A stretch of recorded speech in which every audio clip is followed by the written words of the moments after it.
आप सभी के अंदर विराजमान मेरे परम पिता परमात्मा को मेरा कोटि कोटि नमन। सृष्टि में हर जन्म लेने वाली आत्मा, फिर चाहे देवता हो, चाहे पशु हो, चाहे पक्षी हो, चाहे मनुष्य हो, सब मोक्ष की प्राप्ति चाहते हैं। ऐसा नहीं है कि सिर्फ मनुष्य को ही मोक्ष चाहिए होती है, नहीं, सबको चाहिए होती है।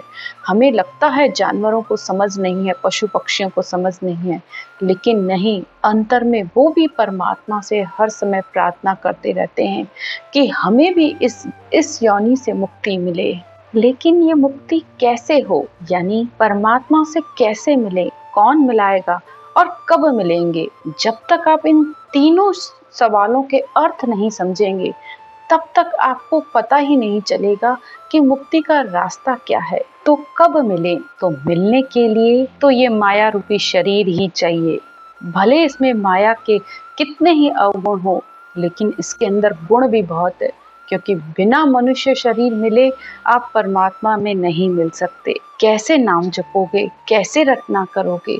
तो उसके लिए ये मनुष्य शरीर चाहिए। और कैसे मिलोगे? तो उसका तो एक ही रास्ता है, राम नाम सत मंत्र है, चौथे पद को जाए, और मंत्र तेह लोक में फिर घोता खाए। तो राम नामी एक सत मंत्र है, ब्रह्म का नाम है, इसके बिना चौथे पद में उस सतलोक में नहीं जाया सकता। और सारे जितने भी मंत्र संसार में निकले हैं, इसी राम नाम के मंत्र से ही निकले हैं। और अगर आप इसको छोड़ के कोई भी मंत्र कर रहे हो, तो फिर वो सब आत्म रूप के नाम ले रहे हो, और आत्म रूप से इस शरीर को सुख मिलता है, आत्मा की मुक्ति नहीं होती है। और आत्मा की मुक्ति के लिए इसे कौन मिलाएगा? अब कैसे मिले, कब मिले और कौन मिलाएगा? तो मिलाने वाला तो ये सत शब्द ही है, और वो बिना राम नाम की रटना के आने वाला नहीं है। तो ररो ममो दोय अखर है, सब वेदा का सार। यानी इस जब तक श्वास पर श्वास नहीं होगा, जिब्या और कागलिया के द्वारा आप इसकी रटना नहीं करोगे, इस नाम की, ब्रह्म के नाम की, तब तक ये सत शब्द आएगा नहीं। और बिना सत शब्द आए आप उसमें मिल नहीं सकते। तभी तो सब संत कहते हैं, रटना की विधि टाल के, साधन करो अनेक, से सब हद का ख्याल है, नाना विध कर देख, नाना विध कर देख, परम पद कधे न पावे। तो उस परम पद की कभी प्राप्ति नहीं हो सकती अगर आप इस रटना की विधि को छोड़ के संसार के कितने ही साधन कर लो, यानी नहाने धोने, नियम, नम्रता, सहनशीलता, क्षमा, कितने ही अंग लक्षण धारण कर लो, कितने ही आप नम्र हो जाओ, बहुत मीठा बोलने लग जाओ, तो महाराज कहते हैं संसार के हर पशु प्राणी में, सब में कोई न कोई गुण है ही। अगर आपने कोई अंग लक्षण, कोई गुण, कोई शुभ कर्म अगर धारण कर भी लिया है, तो उससे मुक्ति नहीं होने वाली। ये सिर्फ एक साधन मात्र है और कुछ भी नहीं है। सुखराम ने महाराज तो यहाँ तक कहते हैं, मोख भजन बिन नाही रे, सब विद हद के माही रे। यानी अगर आपको परम मोक्ष की प्राप्ति चाहिए, तो बिना भजन के नहीं हो सकती, बिना रटना के नहीं हो सकती। बाकी सब विद यानी उपाय, जितने भी आप उपाय कर रहे हो परमात्मा प्राप्ति के, वो सब हद तक हैं, यानी एक लिमिट तक हैं, उससे परमात्मा की प्राप्ति नहीं हो सकती। आगे वो कहते हैं, नाया धोया मुख मिलीजे, तो मिंडक मिछिया जाई रे, सरब होए परम पद गावे, सांसी साटे सब खाई रे।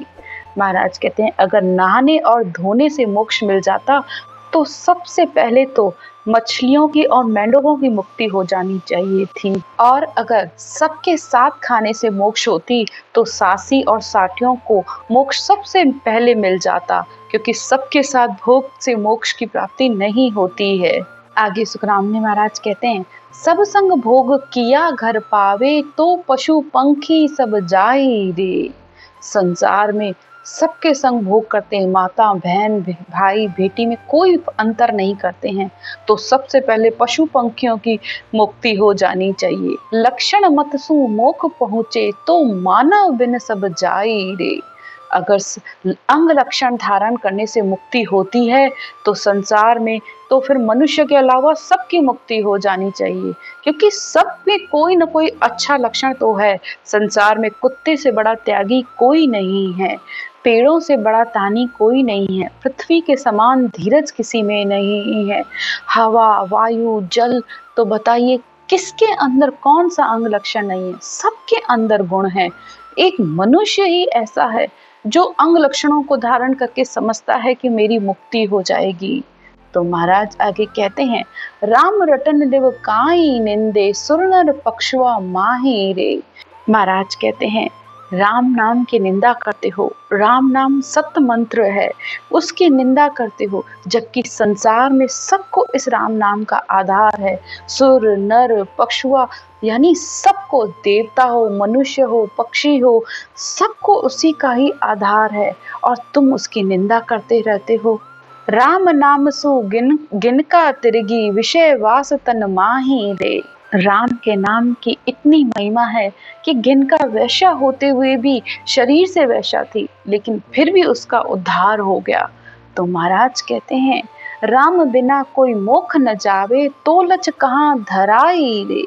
तो संसार में आप कितने ही अंग लक्षण धारण कर लो, कितने ही अच्छे बन जाओ, कितनी ही नम्रता धारण कर लो, महाराज कहते हैं उससे तुम्हारी मोक्ष होने वाली नहीं है। वो तो सिर्फ शरीर के लक्षण है, लेकिन आत्मा को क्या चाहिए? आत्मा की मुक्ति तो ब्रह्म के नाम से ही होगी। कह सुखराम सुनो सब जीवा, राम नाम सत भाई रे।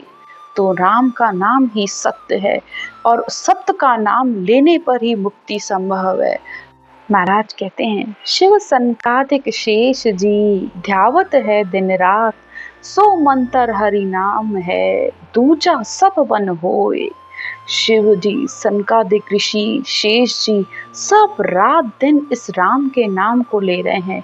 ये ही सत मंत्र है और सब वन के समान है। आगे महाराज कहते हैं, नाम कहे सुखदेव जी, केवल ब्रह्म विचार, धरी दे सब झूठ है, माया को विस्तार।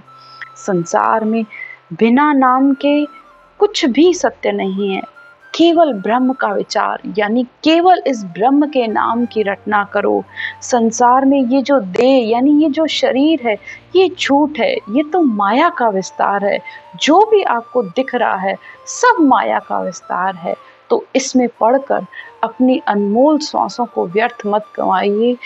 इस राम नाम को श्वास पर श्वास में रटने पर ही सच्चिद रूपी धुन आएगी, और वो ही सृजनहार परमात्मा के घर से आपको लेने आई है। आज की चर्चा यहीं तक। राम राम।